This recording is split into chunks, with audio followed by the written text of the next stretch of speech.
H D Kumaraswamy ಅವ್ರದ್ದು ಏನಿದಾರಲ್ಲ, ನಾವು ಹೆಂಗೆ ಉಳಿದವ್ರದ್ದೆಲ್ಲನೂ ತಂದಿದ್ದೇವೆ. ಸ್ಪಷ್ಟವಾಗಿ ಕೇತಗಾನಹಳ್ಳಿಯೊಳಗೆ ಬಿದಡಿ ಅಂತೇನು ಹೋಬಳಿ ಇದೆ, ರಾಮನಗರ ಜಿಲ್ಲೆ ತಾಲೂಕದೊಳಗೆ, ಅಲ್ಲಿಯ ಅಸಿಸ್ಟೆಂಟ್ ಕಮಿಷನರೇ ಬರೆದಿದ್ದಾರೆ 200 ಎಕರೆ ಜಮೀನನ್ನು, 110 ಎಕರೆ ಗೋಮಾಳ, ಉಳಿದು SC ST ಬಡ ಜನರು ಇದನ್ನು ಕಬಳಿಸಿಕೊಂಡು ಇವರ ತಂದೆಯ ಹೆಂಡತಿಯ ತಂಗಿ, ದೇವೇಗೌಡರ ಹೆಂಡತಿಯ ತಂಗಿ ಸಾವಿತ್ರಮ್ಮನ ಹೆಸರು ಮಾಡಿ ಅವರು ನಿರ್ಗತಿಕರಿಗೆ ಮಾತ್ರ ಗೋಮಾಳ ಕೊಡ್ತಾರೆ.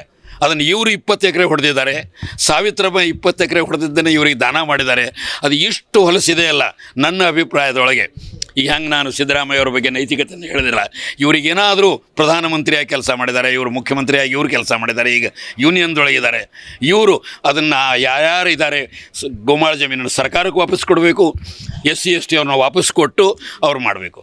ಈ ರೀತಿ ಕಬಳಿಸಿದ ಜಮೀನಿನ ಮೇಲೆ ನೀತಿವಂತರು ಸಾರ್ವಜನಿಕ ಜೀವನದೊಳವರು ಇರಬಾರ್ದು.